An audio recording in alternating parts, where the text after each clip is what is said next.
Shayla, come along with me and let's start a new line for this project I'm working on.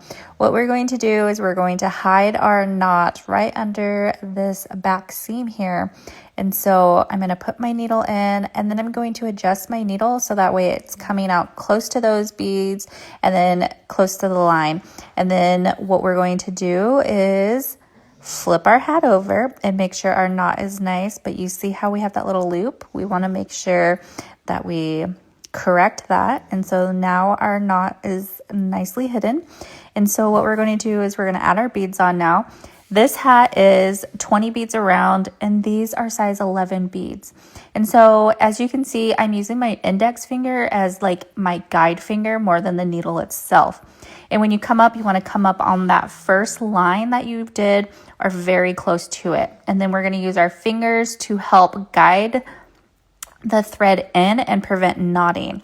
And as you can see, this thread is being a pickle, which is great for this tutorial because we are going to figure out which line to pull to then make our lines super straight and flush. And so once we have that done, we are going to run our needle through all of the beads, making sure that we don't skip none of the beads. Otherwise, we will have to backtrack. But once we have those through, I'm not going to let go of anything until my thread is all the way through to then prevent knotting. So I'm going to pull straight out, and then I'm going to pull straight back. And now I'm going to use my index finger again and push the needle up and pull it out. And once I have it pulled out all the way, then I will pull my thread tight to get that previous line super tight. And then we're just going to repeat the process.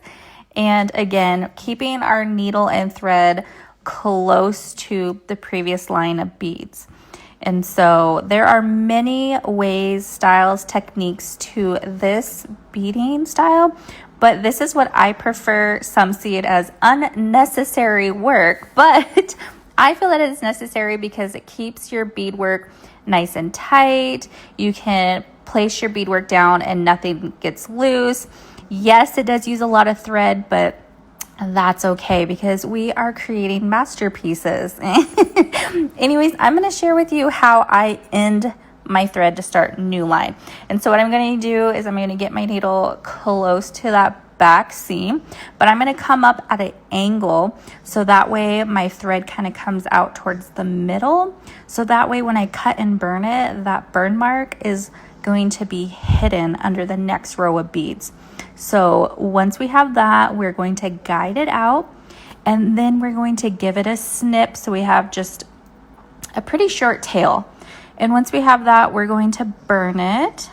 Did you hear me? Burn it. And once we burn it, we tap it to make it flat. Anyways, I hope this helps you on your beading journey. Have a beautiful, blessed day. Humps chi.